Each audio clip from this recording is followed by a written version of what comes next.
A survival guide to Romantasy books. Hello and welcome back to my YouTube channel. Today I'm going to be doing a survival guide to Romantasy books. So as you can see, it's a pretty extensive collection. I'm quivering with how heavy they are, so I'm just going to put them down now and then I'll talk you through what you need to survive on Romantasy books for the next few months. I have compiled a list of my favourite Romantasy books that I'm giving you for free. I've split them into two kind of categories. One category is mainstream ones that people have probably heard about before and either have read it or it's on their TBR to read, and then this side are books that I've read over the last few years that I don't think get enough attention and deserve a little bit more hype. Also a couple of books that I wanted to include as well that unfortunately are at my sister's house, so I will still mention them, but I'll probably just put a screenshot of what the covers look like rather than showing you the physical book because they no longer reside on my bookshelf. So yeah, let's get into it. So I am a firm believer that it would not be a Romantasy vlog without who I would coin the pioneer of Romantasy in the last, I don't know, 10 years. So of course I'm starting it off with Sarah J Maas. So for anyone who hasn't heard of Sarah J Maas, she wrote A Court of Thorns and Roses, Throne of Glass, and then the Crescent City series. I'm not going to give spoilers, so there's no spoilers ahead. I just hope this video convinces you to read some of the books. So yeah, A Court of Thorns and Roses is a loose retelling of Beauty and the Beast. So I am a massive Beauty and the Beast fan, so back when, I don't know, I think I read them in 2016. Yes, I'm that petty that I am going to say that I read it before it got popular. However, there's nothing wrong with reading popular books because they're popular for a reason. So A Court of Thorns and Roses, bit of a tongue twister, is based on Beauty and the Beast. Farah, the main girl in this, is taken prisoner by a high fae lord. He's called Tamlin. He takes her because there's a curse on the fae realm and they need someone to break the curse. And then that's kind of what this book is about. But then as you go through, you meet new characters. So at the moment there are 5 books in this series. So A Court of Thorns and Roses, A Court of Mist and Fury, A Court of Wings and Ruin all focus on Farah and like her as the main character and the love interest, various love interests in this series. There's a novella and then there's another book that's based on Nesta and Cassian, who are 2 of the characters. Nesta is Farah's sister, and then there's a new book coming out soon, hopefully, and that will be focused on her other sister, I think, and then we're hoping it's Asriel. The fandom's hoping it's Asriel. So yeah, why you should read this book: it's got aggressive females in, strong female character, it's very whimsical, very fairy, like they've got magical powers, shadow daddies if you're into that kind of thing. You know, you've got an MMC who's got blonde hair, then like we get introduced to another character in book 2 who's got dark hair. You've got that whole like love triangle element going on, you know, blonde hair versus dark haired MMC, which I think we all love. And yeah, it's really descriptive. Her writing is really good, like it's so vivid, you can picture what she's describing, and then also it's a little bit spicy, so keep that in mind. A Court of Silver Flames, which is book, I don't know how you, book 4, I'm not counting the novella, book 4, so Cassian and Esther, that's a lot spicy. So my favourite quote from A Court of Silver Flames is, "Put your hands on the headboard." I'll leave it at that.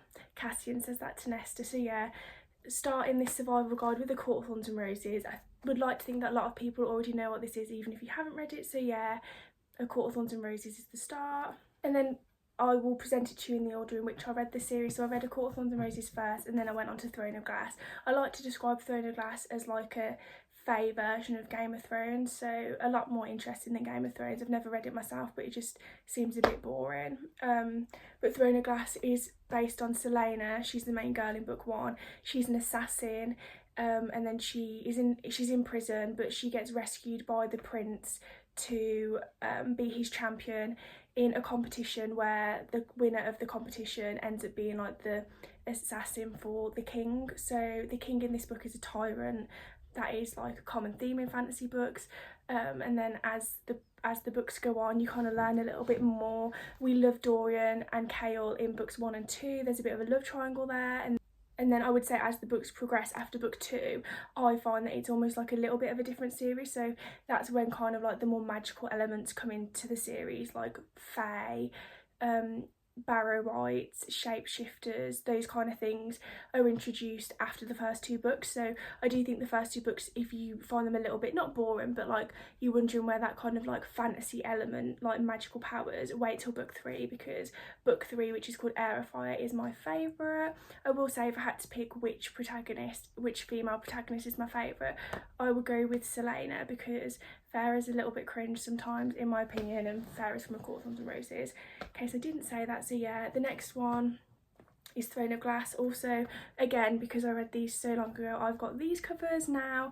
Throne of Glass looks different now because they brought it out with new covers, but I've got to admit I prefer mine. So, and also a little flex is I've got the limited edition ones. So they brought out ones ages ago where they're like little mini ones. Actually, I'll just go grab them. Little mini ones of all the books. So there's 7 books in this series, but the cool thing about these books is they're not just small and cute. Each book has a different highlighted name for each character. So in book 1, I think it's Selena, and her name, whenever it comes up in the book, would be written in yellow or something like that, and then it does it for all of them. So I thought that was quite cool. And these are very limited edition now, so if I'm ever poor, I may have to sell them, but I would never do that. I would rather sell other things like my hair or, I don't know, an organ than sell these books. So yeah, that is Throne of Glass. It's a bit of a commitment. The last book's like 1,000 pages, Kingdom of Ash, but trust me, you will enjoy it so much. I think it's a little less cringe than A Court of Thorns and Roses. I find A Court of Thorns and Roses, as much as I love it, it does get a little bit cringy in places, but Throne of Glass is so good. And I guess, not that you can't be a boy and read A Court of Thorns and Roses, but that kind of assassin element, and then you also get more POVs in this series, so you'll get points of views from like female and male characters, and I think there's more male characters, like it's a more even split. I would say if you're a boy and you want to start with a Sarah J Maas series and you don't know where to start, or you're a bit worried about, I don't know, reading about fairy smut, as some people like to say, but I don't like to say that because it's much more than just that.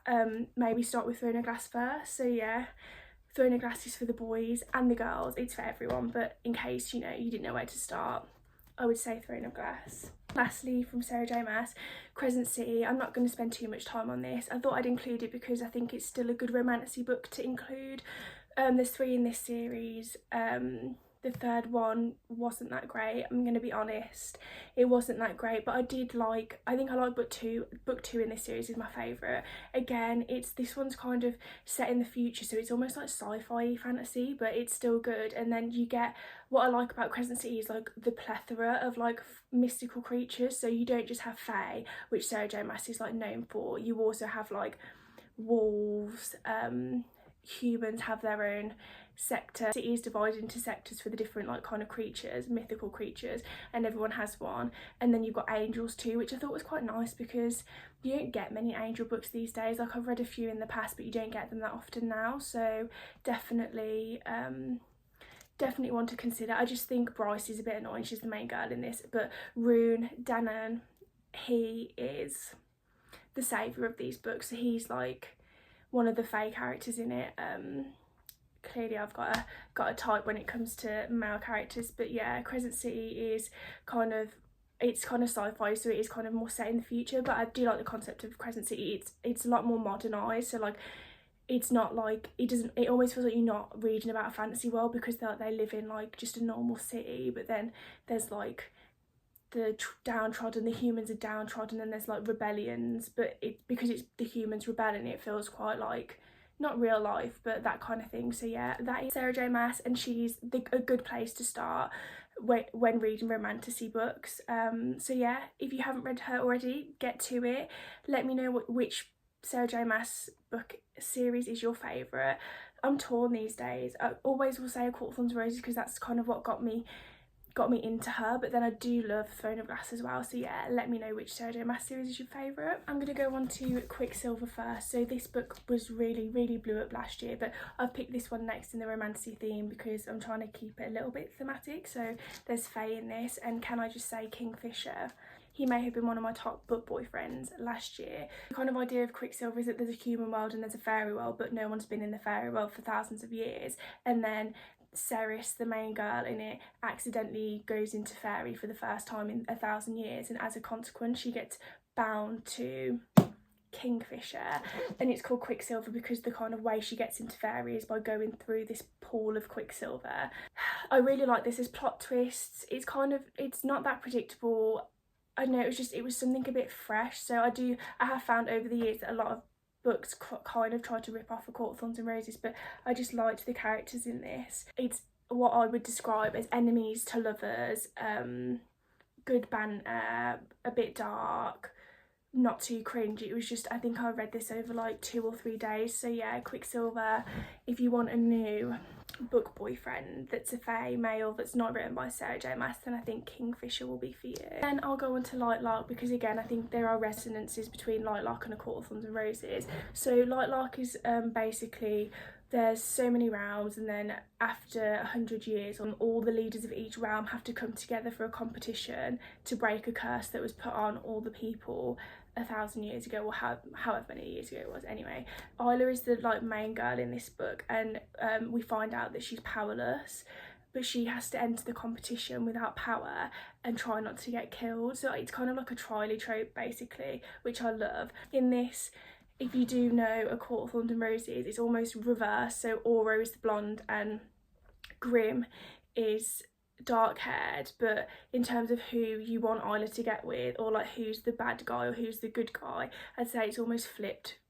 Obviously normally we see a blonde male character and we're like, he's the bad guy, we hate him. But yeah, so it's quite interesting. The second book in this is called Nightbane, then the third book's called Skyshade, but I believe that the series isn't finished yet, so it'll be quite interesting. Each realm has their own set of like powers, and their powers are limited because of this curse. So the point is that you break the curse and then you get unlimited power. This is such an easy book to get through, not too big, but I think the writing style makes it easy to get through. Also I've got like a floppy version, so who doesn't love a floppy book? The powers in this, so it's split into different like groups, so Wildling, Starling, Skyling, Moonling, Sunling, Nightshade. So Nightshade is like the dark powers, and then the other one's like Moonling, it's like related to the moon.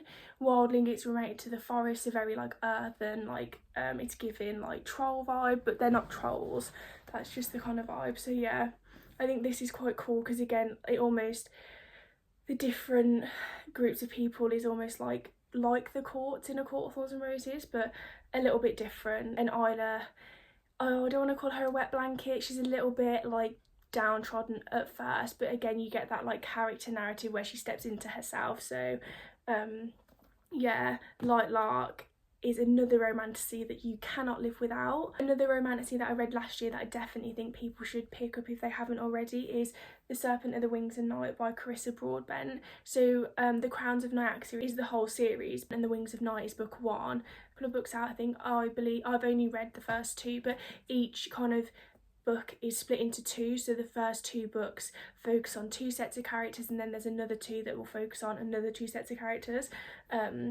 as is the way with a lot of books these days, but I'm kind of here for it. I love a bit of a duology. But then do I like when you're reading a book and it's from like, I don't know, so A Court of Thorns and Roses is perfect example. 1, 2, 3 is Fairer, and then you get A Court of Silver Flames and it's Nesta and Cassian, but all the other characters, so Fair is still in it, and Rhys is still in it, and Tamlin's still in it, but it's not from their point of view. And sometimes the characters change, like obviously because you're reading them through another perspective, and I don't know if I like that, to be honest. I'm not sure if I'm here for it, but such is life. That is just how these books go. But because you get used to reading it from their point of view, and then you have to see them from someone else's point of view, and like obviously if they don't get on, or like you see annoying traits that you wouldn't have picked up, you're obviously not going to say about your own annoying traits. So yeah, anyway, I've gone off on a tangent. So this is book 1 in the Crowns of Nyaxia series.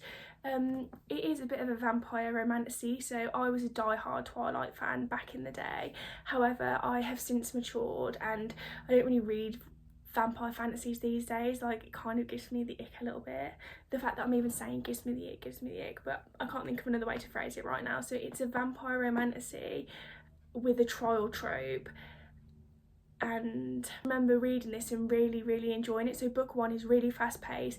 There's like enemy to lovers, trial tropes, intrigue, tension, like what's going to happen, who's going to win the trial, like there's death, there's like plot twists. It was so good. I was like, I need to read the next book. So Rain is the main male character in this book, and Rain could give Rhys and Cassian all these other like morally grey fae males are run for their money, so we love Rain.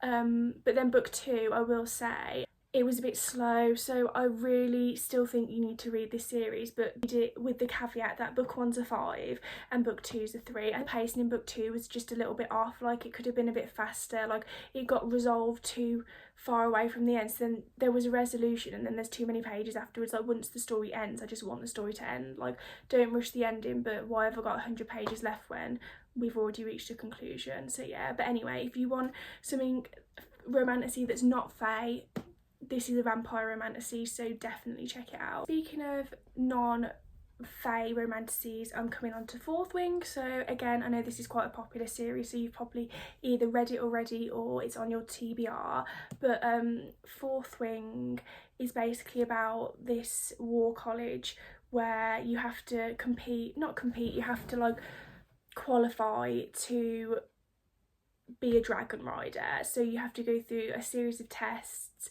that decide whether or not you're competent enough to be able to, when you get to the stage of threshing, which is when the dragons choose you, are you capable of like mounting your dragon and actually riding them. So this was such a good read.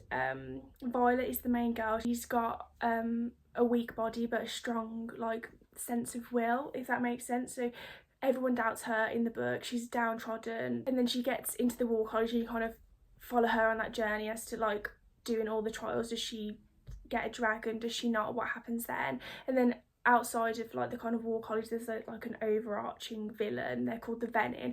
That's kind of the whole point why you have these dragon riders, because they're meant to protect the rest of the like civilization. So Xaden Rawson is the bad guy at the start of this. It's another classic enemy to lovers romance, but I would say Xaden is just like not cringe at all. Like sometimes I do find with like romance parts of like fantasy books it can be a bit cringe, especially if like writers are trying to write just for us little book girls that can't get enough, or book guys that can't get enough. But it's not cringy in this. Like, Xaden is like a Rhys meets Rowan. So Rowan's in Throne of Glass, he's like a bit of a warrior. Not to say that Rhys isn't, but Rowan's more of a warrior, and Xaden's like a renowned shadow master, so another shadow daddy. I hate that word, but you know, sometimes it's got to be said because it describes the character well enough. So yeah, enemy to lovers, dragons, war college, political tension, downtrodden FMC who really comes into herself, and then a shadow daddy, what's not to love. So yeah, this is a top tier romantasy in my opinion. I will again caveat that the rest of the series starts up here and goes down a little bit. So Iron Flame, another good one. I think I gave it maybe a 4.5, so this was a 5, but Iron Flame just feels a bit long in places. Like, she could have cut it down a little bit. And then Onyx Storm, it wasn't bad, I thought it was quite random. So I actually do have an Onyx Storm review which you can watch on my channel. That was the first video I decided to do. What a better way to start my YouTube channel than with an Onyx Storm review. So yeah, another classic that you should definitely add to your TBR if it's not on there already. My last kind of mainstream romantasy book is Powerless.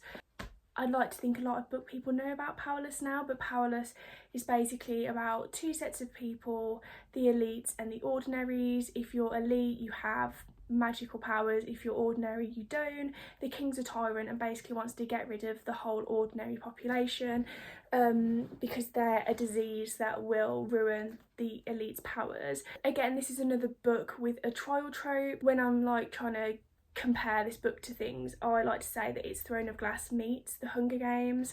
So there are a lot of scenes in this that are quite reminiscent of The Hunger Games, but we write from what we've read.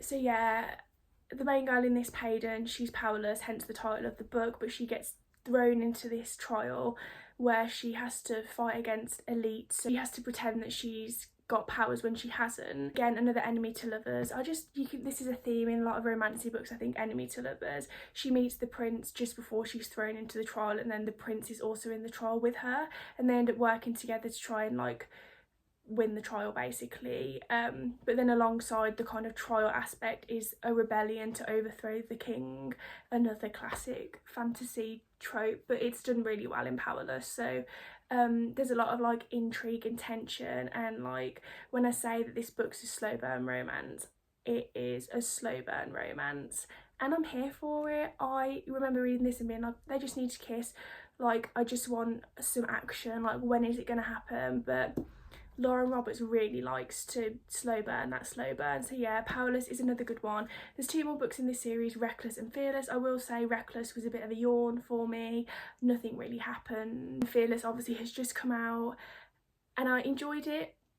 It felt quite predictable. I need to do a full review on it, but I just feel like I've read it now. I haven't got much to say. Like, it was good. It's a nice end to the series, but I will say Powerless smashed it, and then it just kind of peters out a little bit from there. But that's my opinion. I spoke to other people about Fearless and they really enjoyed it. So reading is subjective after all. So not everyone's going to like the same book. So yeah, Powerless is one that if it's not on your TBR, add it. If it is, get around to reading it ASAP. Did put this book on the mainstream pile, but now I feel like this is going to be my segue into non-mainstream. So From Blood and Ash has been out for ages. I don't see a lot about it on Instagram, but maybe that's just what comes up in my feed. So From Blood and Ash is by Jennifer Armentrout. I'm a massive Jennifer Armentrout fan. Before she wrote the From Blood and Ash series, she wrote like low fantasy books, so this was like her first high fantasy novel. The difference between high fantasy and low fantasy, if you're asking, is low fantasy is when it's still set in like a normal world. So for example, she's got a series where they're like gargoyles or like half angels, but it's set in like DC or like some part of America, whereas like high fantasy is where like the whole realm is like different from like just normal life. Her first high fantasy, this is like what I would say is an adult version of Twilight. So in this book there's Poppy, she's the maiden, she's like hidden away from everyone because she's meant to have blessed powers from the goddesses or whatever. I will say now, Poppy is a little bit unlikable. She's such a wet blanket, but the rest of the characters make up for it. However, Poppy is just, wet blanket is literally the perfect description. She's just annoying. I just find her really irritating, but I still like the series. It's still a good read. So then there's like mortals, and then there's a disease that turns people into vampires, but it's not spelt with an I, it's spelt with a Y. So the first time I read this book series, I was pronouncing it wrong. I didn't realise that it was vampires. I thought it was vampires or something like that. Poppy's basically hidden away because she's like part of this, like, she's goddess blessed basically. She meets a guard who's meant to come and like be her guard, and he's golden eyed and he's meant to protect her, but you know how it goes with the maiden and their guard. Things get a bit spicy. One of the premise is that like Poppy has to decide whether or not she can ascend and then become whatever it is she becomes, or like does she want to forsake her gods. And yeah, it's kind of hard to describe, to be honest. I haven't read it in a while, but it's definitely one that you should add. It can be a bit confusing in places. I think you can tell that it's her first high fantasy because some things aren't explained, but there's so many books in this series, it's not even finished yet. And Hawk is the main male character in this, but there's also a lot of other characters in it that like, the main point of view is Poppy, but you get introduced to other characters. So yeah, I don't think I've done the best job of describing that, I will admit, so maybe go Google it. But I would say that this is a romantasy that you should definitely read, because it's, again, it's like a vampire fantasy kind of thing, but there's a little bit more than just vampires. But I don't want to say any more because I think it'll be a spoiler. So yeah, my first like book that I think is a bit underrated or not spoken about enough is Gild by Raven Kennedy. So I'm in the middle of this series at the moment, but when I knew I was doing this video, I knew that I had to include it. So this series is actually amazing. So the premise of Gild is that it's a bit of a Greek mythology retelling. So it's a loose, when I say loose retelling of the King Midas myth. So for those who don't know, King Midas is a king who could turn anything to gold. So everything he touched he turns to gold. But the idea of this is that it focuses on Auron, who was like a gold girl in Greek mythology that King Midas turned to gold. Book 1, bit of a yawn, really slow, nothing much happens. But book 2 is where it kind of picks up, and then book 3 is absolutely amazing. So book 3 is called Gleam, and I think it's going to be my best book of the year so far. Why you should read this series. Again, we've got that dark haired male, blonde haired male like love triangle going on. There's fae in this, there's pirates in the first book. We have a FMC who's quite likeable. She's downtrodden in the first book, but she does come into her own a little bit. She gets a bit more feisty, but not in an annoying way. So yeah, Gild is definitely a romantasy that you should read if you haven't already. There's kind of 6 kingdoms in this book, and there used to be a 7th kingdom, which was the Fey realm. That was called Anwin. Each kind of kingdom has their own king or queen. So King Midas is the ruler of 6th kingdom. But there's like a lot of plots to overthrow various rulers. There's a bit of war, or the potential of war, right at the start of the book. So already you can see that, you can see where the book kind of wants to go. And then there's like a dark-haired commander of 4th kingdom called Rip. And yeah, dark-haired commander, what else is there for me to say? So yeah, really good. It's not cringe at all. And the spice in this book isn't that spicy, so I feel like I've been remiss and not really mentioned that quite a lot of these romantasy books are a bit spicy, but nothing too bad. But this one actually isn't too bad. It doesn't get really that spicy until book 3, so already maybe at that point you want a little bit of spice. But yeah, honestly, when I say it's so good, it's so good. Like, I'm so addicted to it. It's like got fate in it, and it's got kind of like reminiscences, like the court of Thorns and Roses could also be like the kingdoms in this, like the way the world is created, made up of, but it's just really refreshing. It's just really good. The Gild series is absolutely amazing. Again, a book series I don't see a lot of people talk about is Kingdom of the Wicked. So the premise of this series is that it kind of follows the 7 princes of hell, so that's so cool. Anyway, who's the main girl in this? She's a witch, and she's got a twin sister, so I've got a twin sister, so I can relate. And then something happens to the sister, and she has to kind of like find out or like figure out what it is, so it's almost a bit of a mystery as well. And then she encounters like Wrath, who's one of the princes of hell.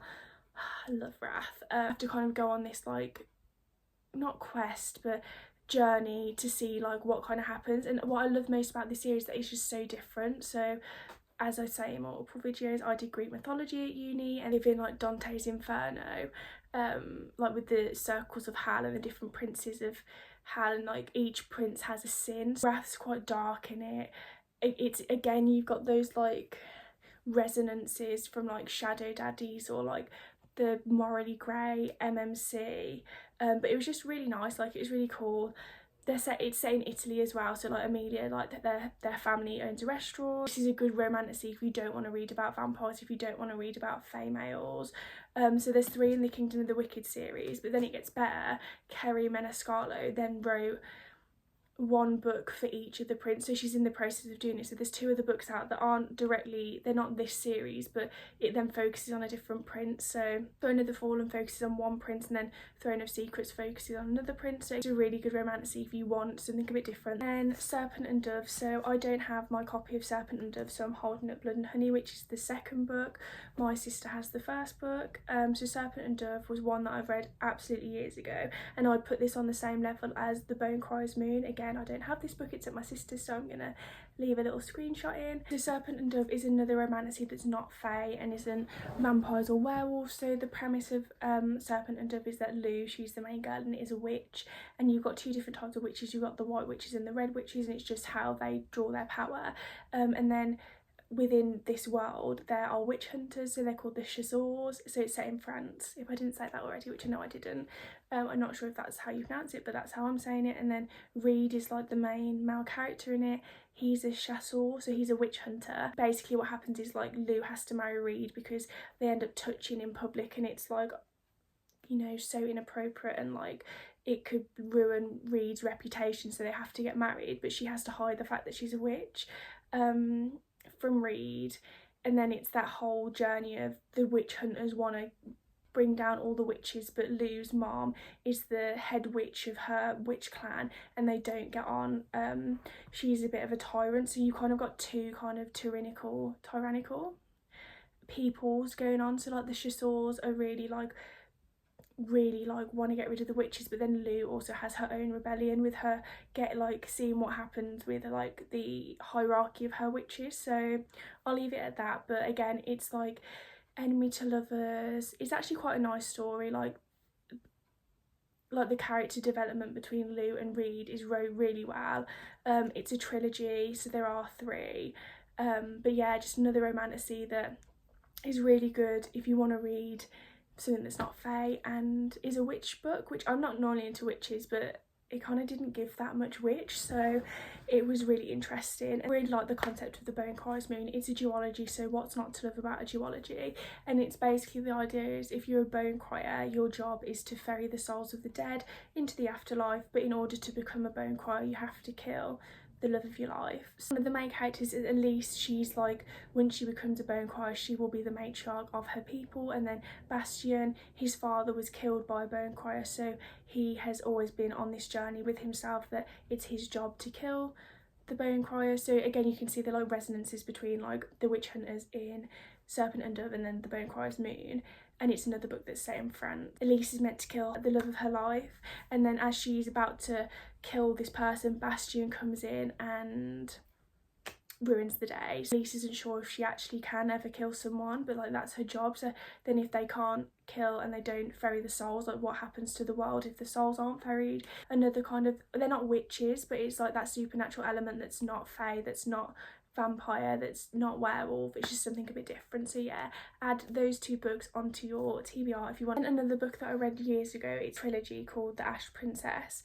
I don't know if it counts as a romantasy, but I'm counting it because it's actually so good and I've literally never heard anyone speak about it. So the idea of this is this girl, Theodosia, her mom got killed and she was the queen of the realm, so then she kind of goes into hiding and there's a tyrant that usurps her bloodline. And then the powers in this is based on different gems, so you could have like different powers based on the gem. She has to decide basically whether or not she wants to usurp the tyrant and like bring her powers to do that, or is she just gonna let her like her bloodline fade away and let her people be downtrodden. There's a love triangle in this, and it's a real love triangle like for the whole series. So there's 3 books in this. You don't know who she's going to end up with until like the last book, and the last book is actually devastating. So it lives rent free in my head. 5 years later, I read it during COVID, so 5 years later I still think about it. It's a loose romantasy, I'll say, like I'm throwing this in as a cheeky one, but I still count it. So yeah, if you just want something that's more like court, political intrigue, like war, tyrants, rather than like really fantastical magical powers, then Ash Princesses. Then these two, again, I'm not sure if they count as mainstream or not, but I'm kind of putting them as in they're not as mainstream, and I think they're a different kind of romantasy. So The Cruel Prince, I have a limited edition of this, so that's a flex. And then again, I don't have the first book because it's at my sister's, but Once Upon a Broken Heart, 2 great romantasies that are very different to like in A Court of Thorns and Roses romantasy. So I grouped these together because I just feel like they're quite whimsical, and that's what makes it a good romantasy. There's no spice, but there is like romance, so I think they're kind of similar vibes. But The Cruel Prince, basically Jude is the main girl in this, and she gets kidnapped by her mother's ex-husband who was a fairy, and she gets taken into fairy, and because she's grown up in that realm, she doesn't know how to live in the human world anymore, but she's fed up of being a human in the fairy realm, being downtrodden, so she wants to become a knight and has to go through that horrible journey of not being accepted as a human in the fairy realm. But what I like about The Cruel Prince is that it's really like folklore-y. So there's, you know, the fairies in this, they have actual wings, or Cardan, he's the prince in this, he has a tail, so it's not just like strong sexy fae males, like it's actual like fairies, which I really like. There's 3 books, so the Folk of the Air series focuses on Jude and like her journey like in the fae realm and how she kind of gets power for herself and like those kind of things. And then she ends up being a bit of a spy for one of the other princes, so Cardan comes from a big family, and then there's a lot of like vying for the throne, and book 1 kind of ends on a bit of a cliffhanger. But they're only little books, I think they're like max 300 pages, so like they're really quick to get through. And Cardan's just like, I just love him. Yeah, Cardan's just like, he's that typical like you want to hate him but sibling in like a family of like 5 or 6 or something, and like he's like, he comes across as nasty and he actually treats Jude quite nastily, so it's almost like a bit of a bully, but you kind of realise that it's because he's like, he himself isn't treated very well by his family and he's been abandoned and like, and anyway, these kind of things. So yeah, if you want a romantasy that's really whimsical, Once Upon a Broken Heart is fairy tale romantasy. So again, no spice, it's just a romance, but Evangeline has to go to the Northern Kingdom where like all the like fairy tales are. So 3 books in this series, but I think she'll do a spin-off in a different one. So Caraval, if you've read Caraval, it's by the same author, and Jax appears in Caraval first and then in this series too. So I've just grouped it with The Cruel Prince because again it's that like really easy to get through, it's very whimsical, different from like Sexy Fae Males, but Once Upon a Broken Heart. I've also got Zodiac Academy, so I'm grouping it with these because one, I kind of forgot about it, but then also I think it is mainstream, but it's also not. It's mainstream in a different way. So like Zodiac Academy isn't just fae males, like basically these 2 girls go to this Zodiac Academy where there's like loads of different types of people, and like everyone's split into 4 different houses based on the elements, but then within your house you then have your own like kind of power. So there's like werewolves, vampires, any kind of mythical creature you could think of, griffins, vibruses, like, you know, the 3-headed dog, like there's loads of different ones. But what I like about Zodiac Academy is that it's just really cringe but really addictive. So I would say books 1, there's like 12 books of Zodiac Academy, and I did DNF the series, and being like honest here, I read up to book 8 and then I was like, this is ridiculous, and I just like it lost its appeal. But there's also dragons, so Darius Acrux will always have my heart. He is a dragon in this, but then there's twins, so that's what drew me to it to begin with. So Tori and Darcy are twins, they're Gemini, so it pulls in like astrology, and I'm all into that. If you've watched my other videos, you know I have crystals and all that, so really like it. So it's like a romantasy, but it's lots of mythical creatures, focuses on astrology, has the elements as part of it, and then they have to go through kind of like, it's a bully romance, so that's the only thing I don't like. Like they're coming into it, they're like the lost queens of this world, but the heirs, who are 4 males, they've been primed to take over the world because everyone thought that these 2 lost queens were dead. So yeah, it's really good. It is a bit cringe in places. Books 3 to 6 are the best. 1 and 2 is a bit slow, but there's a bit of a professor and student romance in it, enemy to lovers, there's lots of plot twists. It just, yeah, but the books do keep getting bigger and bigger and bigger. But I like this because again it's like a bit of a different romantasy. So let me know if you've read Zodiac Academy. The last book, which I just couldn't help but to include because it arrived today from Fairy Loot, how pretty is that, is Poison Study. So I really loved Poison Study when I read it years ago, although that's a lie. The first time I tried to read it, I couldn't get through it, so I put it down, but then I picked it back up and absolutely devoured this series. So Poison Study is one of those books where it's like right book, wrong time. So I think it's always good to give books and maybe people second chances, because you know sometimes you just need to experience that at a different part of life. So yeah, Poison Study is basically about Yelena, who's a prisoner. She gets picked just before she's about to be killed. She gets pulled from the dungeons, and then she becomes the poison taster for the king. The way that they keep her from like running away or escaping is that Valak, he's the commander of the king's like army, he feeds her poison every day, and if she goes without the poison antidote she will die. So that's how she's kept in line. But then where Yelena originates from, like her people have magic, and again their magic is being downtrodden by the king. So there's a rebellion going on at the same time. Like there's kids with magic, but if you are a child with magic, you either get like sold into like kind of slavery, which is what happened with Yelena, and then she got thrown in prison for basically killing the person who tried to oppress her, and then the whole rebellion side of it. So again, you can see it's like, you can see why it's a fantasy, because you've got the tyrant, the downcast people, the system that the king doesn't want to exist. And then this is like really good because it's like a slow burn romance again, so no spice, lots of intrigue. I think it's a bit different to what you get these days, so I would definitely say this is a romantasy that you should definitely read because it's a bit different. And then it's kind of split into 3 trilogies. So the first 3 books are about Yelena, and then there's a middle trilogy that actually focuses on a completely different set of people, and then the last trilogy does focus on Yelena. But 9 books in total, but you can definitely just get away with reading the first 3 if you don't want to read all 9.